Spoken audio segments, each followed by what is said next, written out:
New Orleans. The NFL had a chance to reinforce its commitment to social progress on its biggest stage. Instead, it removed the "End Racism" slogan from the Super Bowl end zones, a decision that raises questions about its steadfast dedication to DEI. The league will still feature "Choose Love" and "It Takes All of Us" messages, but removing "End Racism" is a missed opportunity. The timing makes it even more questionable. On the same day, news broke that President Donald Trump will attend Super Bowl 59, making him the first sitting president to do so. Trump's recent comments blaming DEI for a tragic mid-air collision near Washington, D.C., highlight why messages of unity and equality matter more than ever.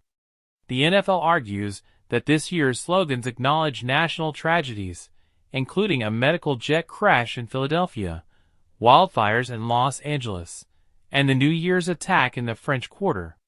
But acknowledging those tragedies shouldn't mean discarding a stance against racism.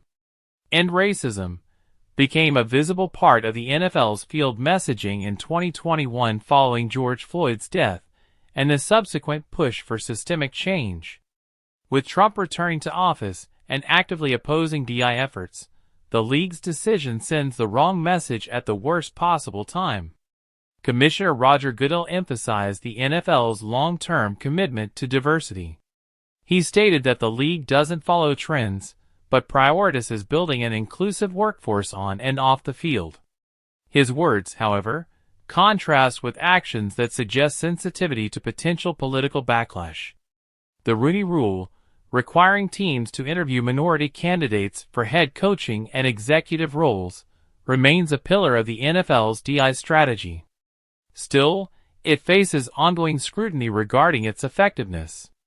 The removal of the "end zone" slogan is subtle but significant. It risks alienating a portion of the fan base that has long felt marginalized. The league insists it remains committed to diversity, but this move creates doubt about its resolve.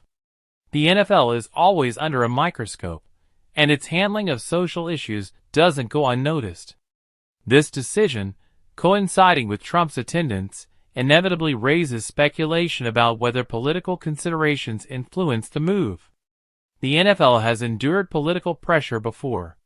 When Colin Kaepernick kneeled during the national anthem, Trump openly condemned the protests, making the league a target of his rhetoric.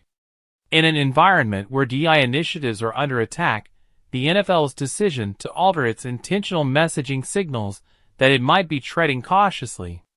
In 2024, America First Legal, an organization founded by Trump advisor Stephen Miller, targeted the NFL and other corporations over their DEI policies, urging investigations into potential discrimination against white candidates. The league didn't bow to that pressure then, but the stakes are different now.